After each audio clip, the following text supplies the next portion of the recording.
August 9 శుక్రవారము చాలా విశిష్టమైన రోజు. ఆ రోజున నాగ పంచమి వస్తుంది. బాగా గుర్తుపెట్టుకోండి, ఆగస్టు 9. ఎందుకంటే ఇది ఇంపార్టెంట్. కాలసర్ప దోషం వల్ల, రాహు వల్ల, కేతు వల్ల మనం చాలా చాలా కష్టాలు అనుభవిస్తుంటాము. గ్రోత్ అనేది లేకుండా అక్కడే ఉండిపోతాము. తెలియని హెల్త్ ఇష్యూస్, అసలు గ్రోత్ అనేది లేకుండా చాలా చికాక్గా ఉంటుంది.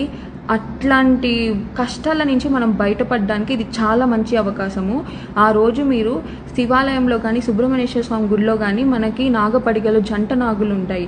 వాటికి అభిషేకం చేపించి నెయ్యిని నైవేద్యంగా పెట్టండి. ఇంకా కుదరని వాళ్ళైతే ఏం చేస్తారంటే, ఇంట్లో కూర్చొని మీరు ఫ్రెష్ అయ్యాక 12 నామాలు, ఒక్క 12 నేమ్స్ జపించండి. చాలా పాజిటివ్ రిజల్ట్స్ అయితే చూస్తారు పక్కాగా. ఫస్ట్ ఏంటంటే Ananta, second Vasuki, third Shesha, fourth Kamalam, fifth Kambala, sixth Karkotaka, seventh Ashvatthara, eighth Dhritarashtra, ninth Shankhapal, 10th Kaliya, 11th Takshaka, 12th Pingala. ఈ నామాలు జపించి అట్లీస్ట్ 21 టైమ్స్ అన్నా కష్టాలన్నీ దూరం చేసుకొని సక్సెస్ వేలో బ్లైండ్గా వెళ్ళిపోండి.